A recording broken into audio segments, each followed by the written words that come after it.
मेरा नाम आरोही है। अपने माँ बाप की इकलौती संतान थी। बहुत ही मज़े से ऐश आराम से ज़िंदगी काट रही थी। ज़िंदगी में खुशियाँ ही खुशियाँ थी। मेरे माँ बाप की मुझ में जान बसती थी। पापा एक बैंक में नौकरी करते थे और मम्मी एक स्कूल में टीचर थी। मुझे बचपन से ही पढ़ने का बहुत शौक़ था। मेरे माँ पापा को कभी कहने की ज़रूरत ही नहीं पड़ती थी कि मैं खुद ही अपना सारा होमवर्क कर लेती थी। स्कूल में भी मैं अपने टीचर की सबसे फेवरेट स्टूडेंट थी। मेरे मम्मी पापा मेरे बना लेते थे, नहीं सकते थे। कितनी होनहार औलाद हमें मिली। किसी को भी दुख तकलीफ में नहीं देख सकती थी। आते जाते रास्ते में कोई परेशान हाल मिलता तो फौरन गाड़ी से उतर कर उसकी मदद करती थी। मम्मी पापा जब मुझे दूसरों की मदद करते देखते तो बहुत खुश होते और मुझे आशीर्वाद देते कि तुम जीवन में हमेशा सुखी रहोगी, क्योंकि तुम्हें दूसरों के दर्द का एहसास है तो भगवान तुम्हारे साथ कभी बुरा नहीं करेगा। मेरे अच्छे व्यवहार के कारण स्कूल में सब मेरे साथ मिलकर रहते थे, लेकिन मेरी सबसे अच्छी दोस्त एक ही थी जिसे मैं अपने दिल की सारी बातें शेयर करती थी। मुझे डॉक्टर बनने का शौक था और मेरी फ्रेंड रिया को एयर होस्टर बनने का शौक था। एक दिन पता चला कि रिया का बड़ा भाई जो बीबी बच्चों के साथ अमेरिका में सेटल था, तो उसने माँ बाप और अपनी बहन को भी वहीं अमेरिका बुलवाने का सोचा है। यह खबर सुन के मैं बहुत उदास हो गई, क्योंकि एक ही रिया थी जिसके साथ मैं हर तरह की बातें कर लेती थी, अपने दिल की सारी बातें उसे शेयर करती थी। उसके बिना तो मैं एकदम अधूरी थी। अगर वह चली जाएगी तो मैं उसके बिना कैसे रह सकूंगी। मैं उदास होती तो रिया मुझे समझाती, तो परेशान मत हो, एक ना एक दिन एयर होस्टल जरूर बन जाऊंगी और फिर तुझे उड़ते हुए प्लेन में देखा करूंगी। किसी न किसी प्लेन में मैं जरूर बैठी होंगी। रिया की बात सुनकर मैं हंस देती और फिर एक दिन रिया अमेरिका चली गई।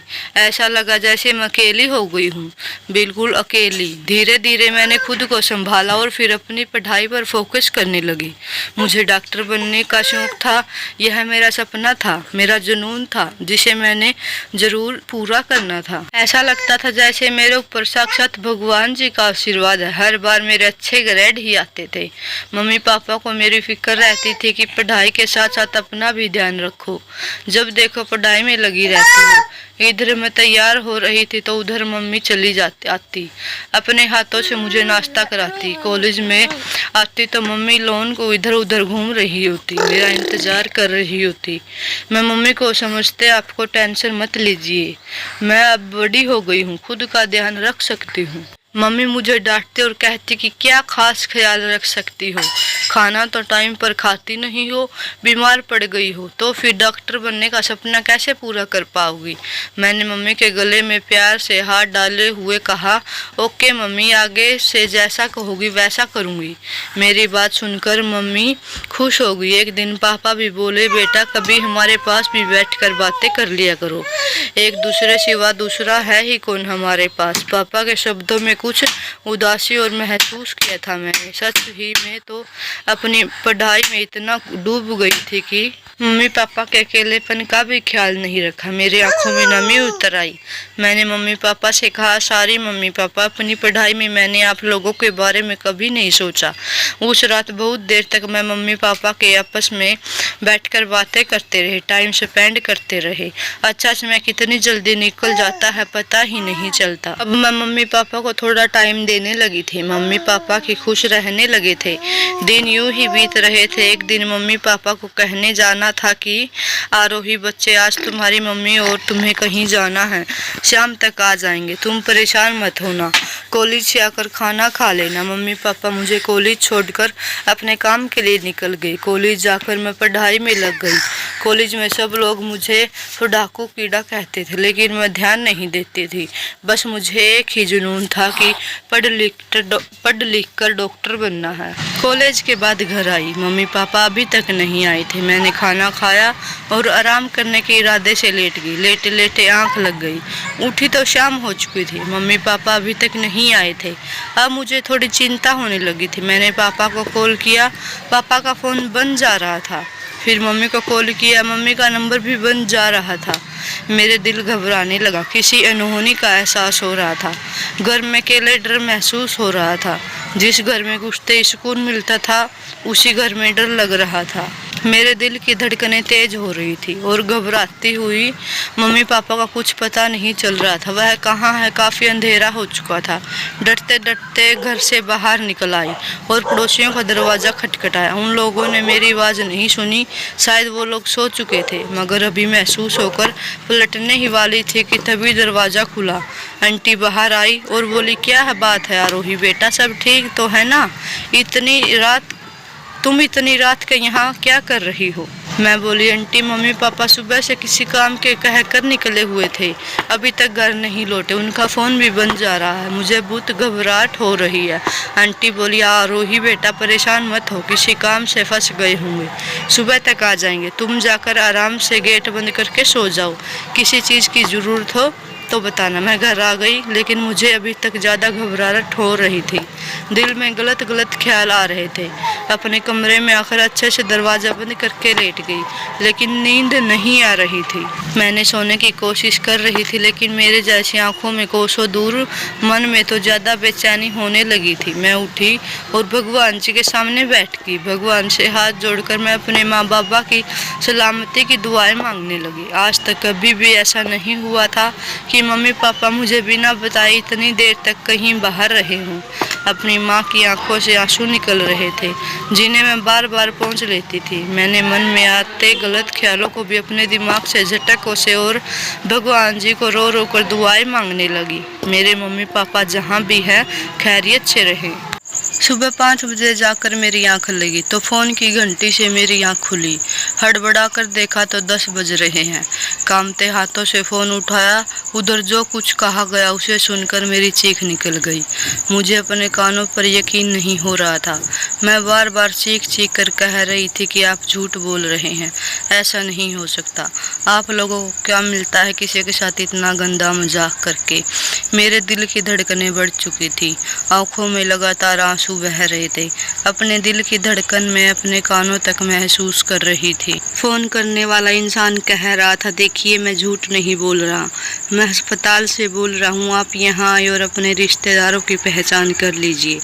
मुझे अपने कानों पर यकीन नहीं हो रहा था। मम्मी पापा मुझे दुनिया में अकेला छोड़कर नहीं जा सकते, उन्हें तो पता है मैं उनके बिना जिंदा नहीं रह सकती, फिर भला वो ऐसे बेसहारा छोड़कर कैसे जा सकते हैं। फ़ोन मेरे साथ हाथ से गिर गया और मैं वहीं बेहोश होकर पड़ गई। मेरी दुनिया उजड़ चुकी थी। मम्मी पापा मैं दुनिया में अकेला छोड़कर जा चुके थे। उन्हें यह भी नहीं सोचा कि उनकी लाडली, उनके दिल का टुकड़ा अकेली इस दुनिया में कैसे रहेगी। मम्मी पापा की मौत की खबर सुनकर मेरे चाचा और चाची भी गांव में आ गए थे। वह मुझे समझा दे, बेटा जो हो गया है सो हो गया, अपनी फिक्र करो। अगर यूं गुमसुम बैठी रहोगी, कुछ खाओगी नहीं, तो तुम्हारे मम्मी पापा की आत्मा को शांति नहीं मिलेगी। उन्हें बहुत दुख होगा कि उनकी लाडली भूखी है, खाना नहीं खाती, दिन रात रोती रहती है। चाचा मुझे समझाते हैं तो मुझे और भी रोना आता है। मम्मी पापा के बिना वह घर नहीं लगता। धीरे धीरे करके सारे रिश्तेदार चले गए, बस चाचा चाची और उनकी बेटियां ही रह गई थी। चाचा चाची को मैंने रोक लिया था, भला अवसर में अकेली कैसे रहती। चाचा चाची के आने से घर कुछ रौनक आई थी, लेकिन मम्मी पापा की कमी को कोई पूरा नहीं कर सकता। मैं गुमसुम रहने लगी थी। कॉलेज जाती तो वहाँ मन नहीं लगता, बिना क्लास अटेंड किए पार्क में जाकर बैठ जाती और रोती रहती। ऐसा लगता जैसे अभी मम्मी पापा कहीं से आ जाएं और कहें, आरोही बच्चे ऐसा चुपचाप क्यों बैठी हो, लेकिन ऐसा कुछ नहीं होता था। बैठे बैठे शाम हो गई थी। आंखें साफ करते हुए उठी और घर की तरफ चल दी। घर पर कौन था जो मेरा इंतजार कर रहा होगा? मम्मी पापा तो गेट खोलने तक ही कहते कि यार हुई बच्चा इतनी देर कहाँ लगा दी, हमें तुम्हारी चिंता हो रही थी। मम्मी पापा के बिना वो घर नहीं लगता था, लेकिन घर तो जाना ही था। मम्मी पापा के बिना जिंदगी बहुत मुश्किल थी, लेकिन कहते हैं ना, जिंदगी और समय किसी के साथ नहीं रुकते। घर पहुंचे तो चाचा बाजार गए हुए थे और चाची अपनी दोनों बेटियों के साथ मम्मी पापा के कमरे में सो रही थी। चाची को मम्मी पापा के कमरे में सोता देख मुझे गुस्सा आ गया। मैंने गुस्से में कहा, चाची। चाची हड़बड़ा कर उठोगी और मैंने कहा, आप मेरे कमरे में जाकर सोइए, मम्मी पापा के कमरे में मैं सोऊंगी। चाची तो चुपचाप निकल गई। उनकी चाची की बेटियां मुझे घूरती हुई निकल गई। मैं परवाह न करते हुए मम्मी पापा के कमरे में गई और मम्मी पापा की तस्वीर को लेकर बेड पर लेट गई। बहुत देर उनका याद करती रही, फिर कब सो गई मुझे पता ही नहीं चला। फिर चाचा ने ही आकर मुझे जगाया था। मैं उठी। चाचा बोले, आरोही बच्चे, इस तरह खुद को हलकान करने की क्या फ़ायदा। अपने मम्मी पापा की लावा को दुखी मत करो। खुश रहोगी तो मम्मी पापा की आत्मा भी खुश रहेगी। जब चाचा ने मुझे आरोही बच्चे कहकर बुलाया तो लगा जैसे पापा मुझे पुकार रहे हैं। चाचा में मुझे अपने पापा नजर आए थे। मैं एकदम चाचा के सीने में लग गई और रोने लगी। चाचा मुझे बहुत देर तक तसल्ली देते रहे और समझाते रहे, आरोही बच्चा, दुनिया में जो आया है उसे जाना भी पड़ेगा। जाने वाले के पीछे अपनी ज़िंदगी को बर्बाद मत करो। अपनी पढ़ाई पर ध्यान दो। अपनी मम्मी पापा का सपना पूरा करो, डॉक्टर बनो। चाचा के समझाने का मेरे ऊपर बहुत असर पड़ा। मुझे समझ में आ गया कि चाचा ठीक कहते हैं। मम्मी पापा को याद करते करते मैं राह भटक गई थी। मम्मी पापा के सपने को भूल गई थी। उनका तो सपना था कि मैं डॉक्टर बनूं। अगर इस तरह खुद को बर्बाद कर लूँगी तो मम्मी पापा कितने दुखी होंगे। फिर मैंने धीरे धीरे खुद को दुखों से उभारना शुरू कर दिया। मम्मी पापा की याद को दिल के किसी कोने में छुपा लिया और अपनी पढ़ाई पर फोकस किया। चाचा और चाची आप मेरे साथ ही रहने लगे। चाचा मुझे बहुत प्यार करते थे, लेकिन बिल्कुल पापा की तरह मुझे कोई भी काम पड़ता तो चाचा से ही कहती थी। दिन भी मैंने कॉलेज की फ़ीस भरनी थी तो मैंने चाचा से कहा कि चाचा, मुझे अपने कॉलेज की फ़ीस भरनी है, कुछ पैसों की ज़रूरत है। मेरे चाचा कुछ ज़्यादा पढ़े लिखे नहीं थे, छोटी मोटी नौकरी करते थे। मेरी बात सुनकर थोड़ी देर के लिए चुप हो गए, फिर बोले, ठीक आरोही बच्चे, मैं कुछ इंतज़ाम करता हूँ। यह कहकर चाचा काम पर चले गए। मैं कॉलेज के लिए तैयार हो रही थी जब चाची ने तेज़ आवाज़ में मेरा नाम लिया। उन्होंने कहा, आरोही, तुम्हें शर्म नहीं आती अपने चाचा से अपनी फीस के पैसे मांगते हुए? तुझे तो पता है तेरे चाचा एक छोटी मोटी सी नौकरी करते हैं जिससे घर का खर्चा ही मुश्किल से चलता है। तेरी कॉलेज की फ़ीस के लिए 1000 रुपये कहाँ से लेंगे? बस बहुत हो गई तेरी पढ़ाई लिखाई, बंद कर और एक नौकरी ढूंढ जिसके लिए घर के 4 पैसे आए। मुझे चाची की बातें सुनकर गुस्सा आया। गुस्से में बिना नाश्ता किए कॉलेज के लिए निकल गई। लेकिन जब ठंडे दिल से दिमाग से सोचा तो चाची की बातें सही लगी। ठीक है तो कह रही है, चाचा को खुद बेरोजगार हैं, पढ़े लिखे हैं, इसलिए ज़्यादा काम नहीं मिलता है। मुझे अपने चाचा पर तरस आ गया। मेरे चाचा मुझसे कितना प्यार करते थे। मेरे एक बार कहने से ही वह मेरी फ़ीस देने के लिए मान गए। पता नहीं कहाँ कहाँ से उधार मांगकर पैसे लाएंगे तब मेरी फ़ीस भरेंगे। लेकिन मैं इतनी खुदगर्ज नहीं थी कि दूसरों की तकलीफ़ में डालकर मैं डॉक्टर बनूं।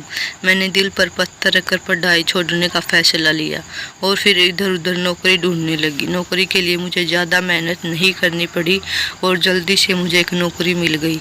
जब चाचा ने तो बहुत गुस्सा किया, कहने लगे, आरोही बच्चे, यह तूने ठीक नहीं किया। तुझे भैया भाभी का सपना पूरा करना था, पैसे की चिंता क्यों करती है? मैं कहीं ना कहीं से इंतजाम कर लेता। लेकिन मैंने चाचा को समझ दिया कि चाचा कोई बात नहीं, जब घर के हालत ठीक हो जाएंगे तो मैं फिर से अपनी पढ़ाई शुरू कर लूँगी। धीरे धीरे यूं ही दिन बीत रहे थे। घर के हालात सुधरने लगे थे। कुछ दिनों से मेरी तबीयत खराब रहने लगी थी। सर में दर्द था और हल्का बुखार आता था।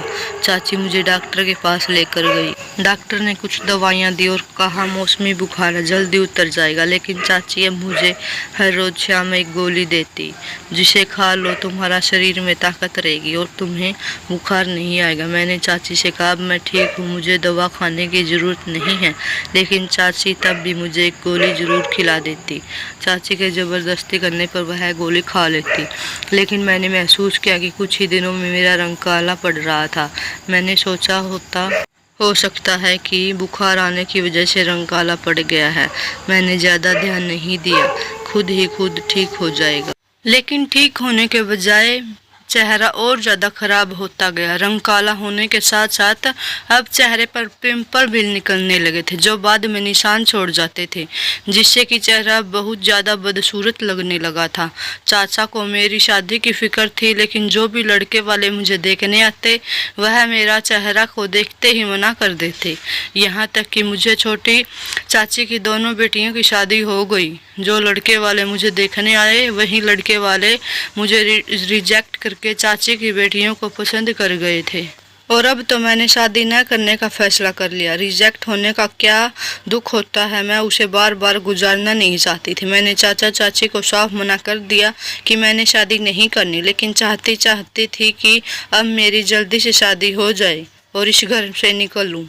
मगर मेरे कड़े शब्दों में कह दिया था कि अगर मुझे किसी ने शादी के लिए कहा तो अपनी जान ले लूँगी। फिर डर के मारे चाचा ने मुझ पर शादी के लिए दबाव नहीं डाला। चाची भी चुप रह गई। शायद चाचा ने उन्हें समझा दिया था। एक दिन चाची ने मुझे क्रीम ला कर दी और कहने लगी, अपने चेहरे पर लगाओ, 8 दिन में तुम्हारा चेहरा साफ हो जाएगा। मैं मना कर रही थी, लेकिन चाची ने मेरी एक न सुनी और कहने लगी, बस आखिरी बार मेरी बात मान लो, फिर भले ही मेरी कोई बात न मानना। चाचा भी कहने लगे, बेटा जब तुम्हारी चाची इतनी यकीन से कह रही है, मैं दे रही हूँ, तो लगा लो, लगाने में हर्ज ही क्या है। चाचा का मान रखने के लिए मैंने वह क्रीम चाची से ले ली और सोने से पहले वह क्रीम लगा लिया करती। लेकिन चाची ने मुझे कहा था कि तुम कभी भी शीशा मत देखना, नहीं तो ऐसी क्रीम का असर चला जाएगा। मुझे चाची की दनियानूसी बातों पर हंसी आ गई। सजने संवरने का तो वैसे भी मुझे शौक नहीं था, इसलिए शीशा ना देखने की शर्त ऐसी कोई खास बड़ी नहीं लगी। मैंने चाची की बात मान ली। लेकिन एक दिन जब मुझे लड़के देखने वाले आए तो उन्होंने पसंद कर लिया, तो मुझे सच में चाची की बातों पर यकीन हो गया कि हाँ, चाची ने मुझे क्रीम दी थी, वह सच में असर करती है। मेरी होने वाली सास ने मेरी बहुत तारीफ की थी। कहने लगी, इतनी सुंदर बहू हो हमें मिल सकती है, 1000 के भाग्य खुल गए, ऐसी बहू हमें मिली।